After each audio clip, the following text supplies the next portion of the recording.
क्या आप लोगों को पता है कि न्यूमेरिकल करने के लिए सबसे ज़रूरी चीज़ क्या है? फॉर्मूले। जी हाँ, फॉर्मूले सबसे इम्पोर्टेंट चीज़ होती है किसी भी न्यूमेरिकल को टैकल करने के लिए।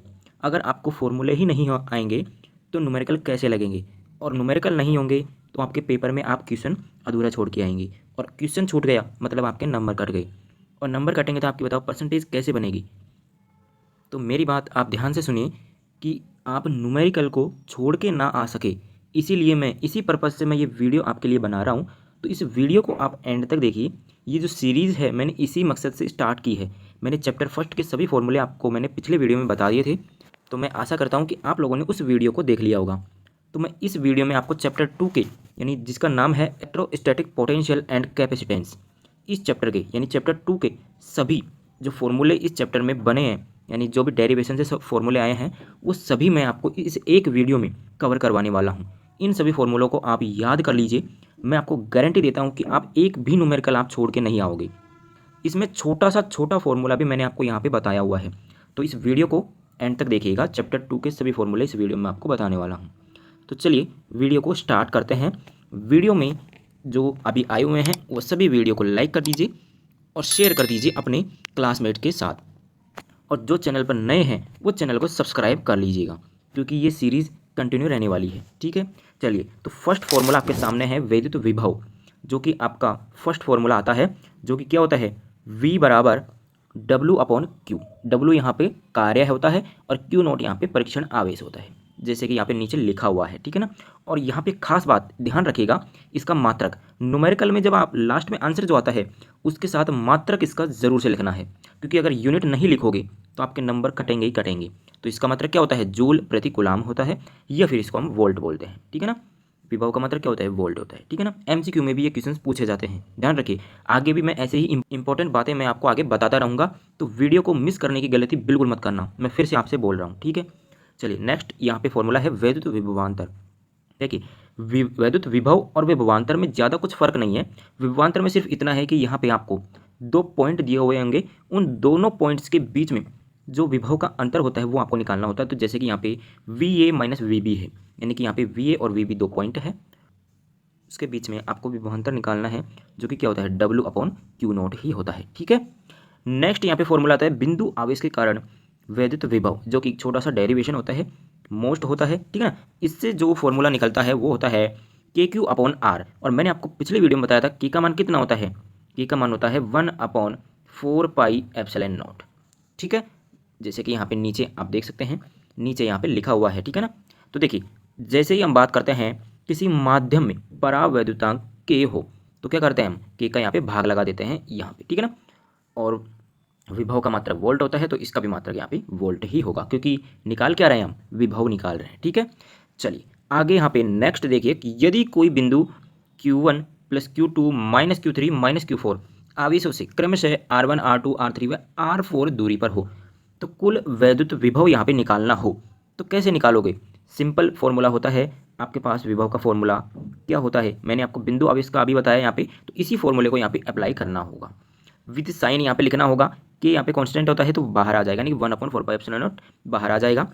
और यहाँ पे फॉर्मूला क्या था, Q/R। ओके, तो Q है, Q1 प्लस Q1 है, और अपॉन में R1 है, तो ऐसे आ जाएगा, प्लस Q2/R2, और माइनस का है यहाँ पे Q3 कैसा है, माइनस का है, ध्यान से देखिए। तो यहाँ पे माइनस का Q3/R3 हो जाएगा, और ऐसे ही माइनस का Q4/R4 हो जाएगा। ठीक है। तो इस तरीके से बहुत सारे बिंदु दिए हुए होंगे, उन पर जो आवेश होगा उनका मान होगा, दूरी उनकी दी हुई होगी, तो आपसे कुल वैद्युत विभव निकलवाएगा। ध्यान रखना, बिंदु आवेश के कारण की बात कर रहा हूँ यहाँ पे। ठीक है, तो उसके लिए आप इस फॉर्मूले का यूज़ करेंगे। ठीक है, चलिए आगे यहाँ पे मोस्ट इंपॉर्टेंट जो है, ध्यान रखिए ये डेरिवेशन आपके मोस्ट इंपॉर्टेंट होते हैं। वैद्युत द्विध्रुव के कारण विभव, जिसमें आपका फर्स्ट आता है अक्षीय स्थिति में, अक्षीय स्थिति। ठीक है ना, जिसको हम अनुदैर्घ्य स्थिति भी बोलते हैं, ध्यान रखिए। ठीक है ना। इसका फॉर्मूला क्या निकल के आता है, V बराबर KQ/R² निकल के आता है। क्या निकल के आता है, KQ/R²। ओके, तो यहाँ पे इसका मात्रक भी वोल्ट हो जाएगा, क्योंकि निकल तो विभव ही रहा है। ठीक है ना। तो ध्यान रखिए ये फॉर्मूला है। नेक्स्ट आता है यहाँ पे निरक्षीय रेखा पर। देखिए, निरक्षीय रेखा पर जो विभव आता है वो कितना आता है, 0 आता है। कितना, 0 आता है। ठीक है ना। तो यहाँ पे आप ध्यान रखिए, एमसीक्यू में पूछ सकता है, वैसे इसका कोई डेरिवेशन होता ही नहीं है। डायरेक्ट याद रखिए विभव कितना होता है निरक्षीय स्थिति पर, 0 होता है। ठीक है।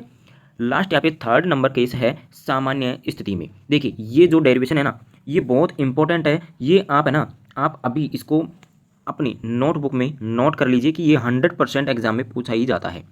इससे क्वेश्चन आएगा ही आएगा, इसको आप रट लीजिए, ठीक है ना। इसकी मैंने डेडिकेटेड वीडियो बनाई हुई है, डिस्क्रिप्शन में उसका आपको लिंक मिल जाएगा, वहाँ से आप इसको देख सकते हैं। मैंने इसको अल्टीमेट तरीके से वहाँ पे समझाया हुआ है इसको, ठीक है ना। बहुत अच्छा डेरिवेशन है, ज़्यादा कोई डिफिकल्टी है नहीं इसमें, ठीक है ना। जैसे मैंने वहाँ पे समझाया हुआ है उसके हिसाब से बिल्कुल ईजी है, ठीक है ना। तो उस वीडियो को देखना मत भूलना। तो इसका फॉर्मूला क्या निकल के आता है यहाँ पे, K P cos theta upon R square. क्या निकल के आता है बच्चों, K P cos theta upon R square. यहाँ पे इसका फॉर्मूला निकल के आता है और मात्रक इसका वोल्ट ही रहेगा, क्योंकि निकाल के आ रहे हैं हम विभव, ठीक है। जहाँ पे पी क्या होता है, यहाँ पे विद्युत द्विध्रुव आघूर्ण होता है, जो कि मैंने फर्स्ट चैप्टर के फॉर्मूले में बताया था। क्या होता है, 2L × Q होता है, ठीक है ना। और यहाँ पे आर क्या होता है, द्विध्रुव, जो यानी कि जो द्विध्रुव होंगे, जो दो द्विध्रुव होंगे ना, उनके बीच की दूरी होती है, ठीक है ना। चलिए तो आगे देखिए, यहाँ पे विभव प्रवणता बहुत इंपॉर्टेंट फॉर्मूला है ये, है ना। ज़्यादातर एमसीक्यू में इसका फॉर्मूला पूछा जाता है। तो इसका फॉर्मूला क्या होता है, हिंदी में याद रखो तो इस तरीके से होता है कि विभव में परिवर्तन, जिसको हमने डेल्टा वी से लिखा है। किससे लिखा है, डेल्टा वी से, ओके। और नीचे अपॉन में होता है दूरी में परिवर्तन, जिसको हमने डेल्टा एक्स से लिखा है, ठीक है ना। तो ये इसका फॉर्मूला होता है। और माइनस चिन्ह यहाँ पे डायरेक्शन को बताता है, ठीक है ना, किसको, डायरेक्शन, ओके। इसके मात्रक की हम बात करें तो इसका मात्रक होता है वोल्ट पर मीटर, क्योंकि यहाँ पे ये क्या है, विभव में परिवर्तन, और विभव का मात्रक वोल्ट होता है। क्या होता है, वोल्ट होता है।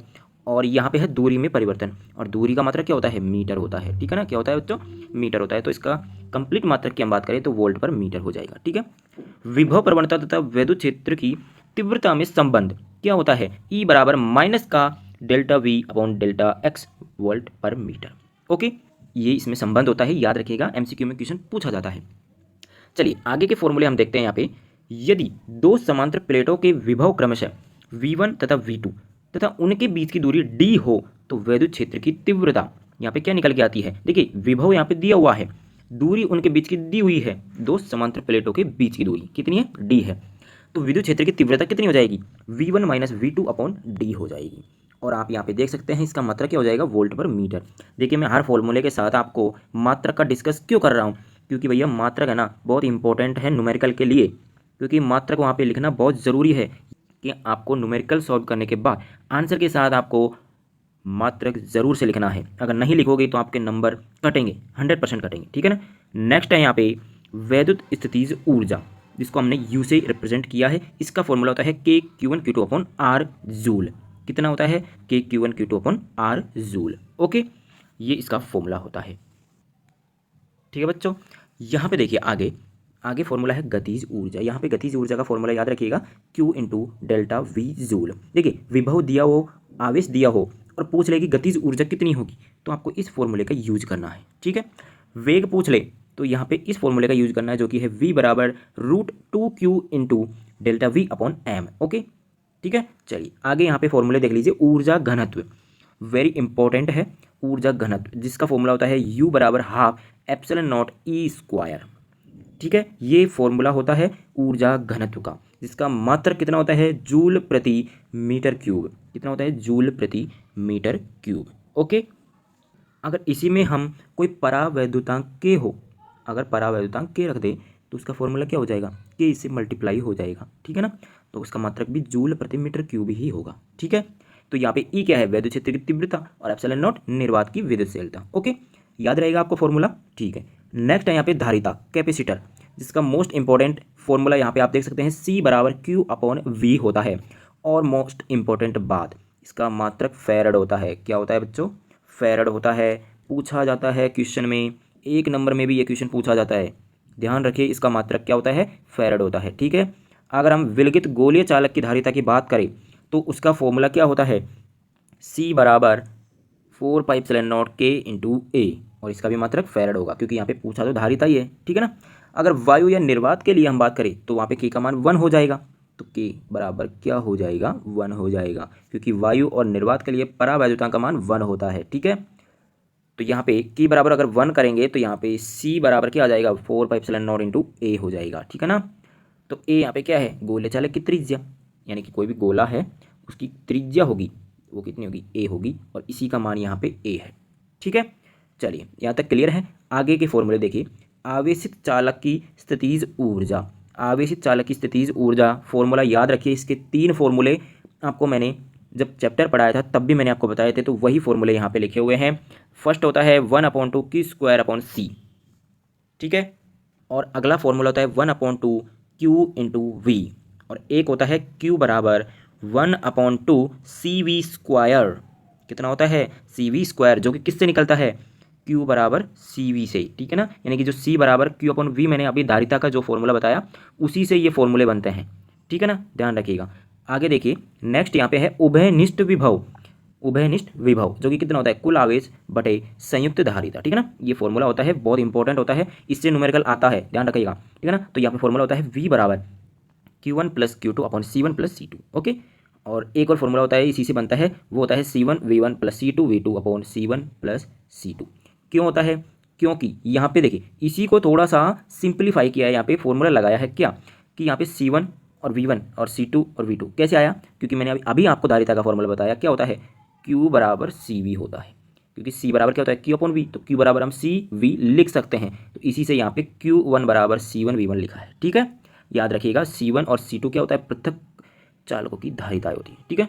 चलिए समझ में आ गया होगा। आगे देखिए, यहाँ पे आवेशों के पुनर्वितरण में ऊर्जा ह्रास यानी कि हानि की यहाँ पे बात की गई है, तो इसका फॉर्मूला होता है डेल्टा U बराबर U माइनस U डैश, ठीक है ना, डेल्टा U को लिखा है, तो इसका फॉर्मूला होता है C1 C2 upon 2 C1 + C2 into V1 minus V2 का होल स्क्वायर, ठीक है। ये फॉर्मूला होता है, बहुत इंपॉर्टेंट होता है, ध्यान रखिएगा। एक तो इसी के ऊपर वाला अभी मैंने बताया वो फॉर्मूला, और एक ये वाला फॉर्मूला, दोनों इंपॉर्टेंट है, इससे न्यूमेरिकल आता ही आता है। और इन्हीं सभी फॉर्मूलों से मैंने न्यूमेरिकल कराए हुए हैं, वीडियो बना हुआ है, चैनल पर चेक करिए, प्लेलिस्ट भी बनी हुई है, ठीक है ना।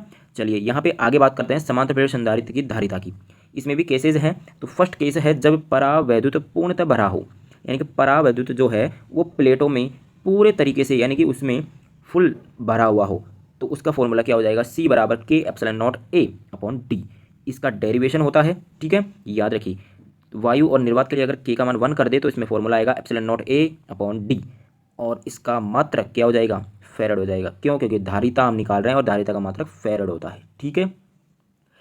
सेकंड नंबर केस है जब परावैद्युत आंशिक रूप से भरा हो, आंशिक का मतलब होता है कि यानी कि थोड़ा बहुत भरा हुआ हो, तो यहाँ पे C का मान कितना हो जाएगा? ε0A upon D minus T plus T upon K farad, okay.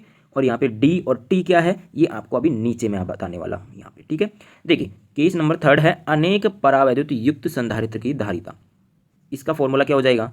C बराबर ε0A upon T1 upon K1 plus T2 upon K2 plus T3 upon K3 plus dot dot dot, okay. चलिए यहाँ पे आगे हम बात करें तो देखिए आगे यहाँ पे नोटेशन यहाँ पे लिखी हुई है। ए क्या है? ए है प्रत्येक प्लेट का क्षेत्र, यानी कि क्षेत्रफल की यहाँ पे बात की गई है, ठीक है ना। और डी क्या है? प्लेटों के बीच की दूरी। भाई दो प्लेट इस तरीके से होती है तो उनके बीच की दूरी हम क्या लिखते थे? डी लिखते थे ना, तो वही डी यहाँ पे क्या है? प्लेटों के बीच की दूरी है। और टी यहाँ पे क्या है? परावैद्युत पदार्थ की पट्टी की मोटाई, यानी कि कोई भी परावैद्युत पदार्थ इसमें भरते हैं तो उसकी जो पट्टी होती है उसकी मोटाई है टी, ओके। चलिए आगे यहाँ पे बात करते हैं गोलीय संधारित्र की। तो गोलीय संधारित्र का फॉर्मूला होता है C बराबर 4πε0K into AB upon B minus A, okay. चलिए आगे है बेलनाकार संधारित्र की। कोई भी बेलनाकार संधारित्र हो, यानी कि कुछ इस तरीके का संधारित्र हो, तो उसके लिए C का मान यानी कि धारिता का मान क्या हो जाएगा? 2πε0K L upon log base E B upon A, okay. यहाँ पे A और B क्या है? गोलीय चालकों की त्रिज्याएं हैं, ठीक है ना। और I क्या है? बेलनाकार संधारित्र की लंबाई। भाई ये लंबाई हो जाएगी और इसकी त्रिज्या A और B, यानी कि ये क्या हो जाएगा? A हो जाएगा, यानी कि इस वाले की तो A हो जाएगी त्रिज्या और इस वाले की B हो जाएगी त्रिज्या, ओके। इस तरीके से, ठीक है ना।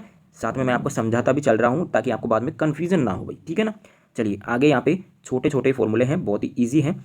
संधारित्र के संयोजन, एक तो श्रेणी क्रम होता है और एक समांतर क्रम होता है, बहुत ही अच्छे हैं। इनसे न्यूमेरिकल पूछता है और इनके डेरिवेशन भी आपसे पूछता है, ठीक है ना। तो श्रेणी क्रम के लिए क्या होता है? 1/C बराबर 1/C1 plus 1/C2 plus 1/C3 plus 1/C4, इस तरीके से, ठीक है ना। और समांतर क्रम में क्या होता है? सभी कैपेसिटर को जोड़ दिया जाता है, ठीक है ना। तो आप एक याद रख लीजिए इसमें समांतर क्रम का, ताकि आपको याद रखने में थोड़ी सी सुविधा हो जाए कि समांतर क्रम में जो जैसे कि समांतर क्रम संयोजन है उसमें धारिता का मान कैसे निकाला जाता है? C बराबर सभी को एक साथ जोड़ दिया, ठीक है ना। तो श्रेणी क्रम का ऐसे याद हो जाएगा कि 1/C करते हैं उसमें, ठीक है ना।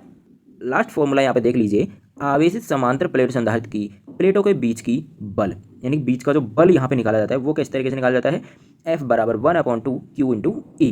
ओके, तो ई क्या है यहाँ पे, विद्युत क्षेत्र होता है प्लेटों के बीच का। ओके, चलिए, तो ये थे आपके चैप्टर 2 के सभी इंपॉर्टेंट और पूरे चैप्टर के फॉर्मूले। ये सभी फॉर्मूले आप याद कर लीजिए, मैं आपको गारंटी देता हूँ कि आप एक भी न्यूमेरिकल यहाँ से मिस नहीं कर पाओगे। तो वीडियो आपको कैसा लगा कमेंट में ज़रूर बताना। वीडियो को अभी तक जिसने लाइक नहीं किया वो लाइक कर दीजिए, शेयर कर दीजिए, और चैनल पर जो नए हैं वो चैनल को सब्सक्राइब कर लीजिए। चलिए मिलते हैं नेक्स्ट वीडियो में चैप्टर 3 के साथ, तब तक के लिए थैंक यू, बाय बाय।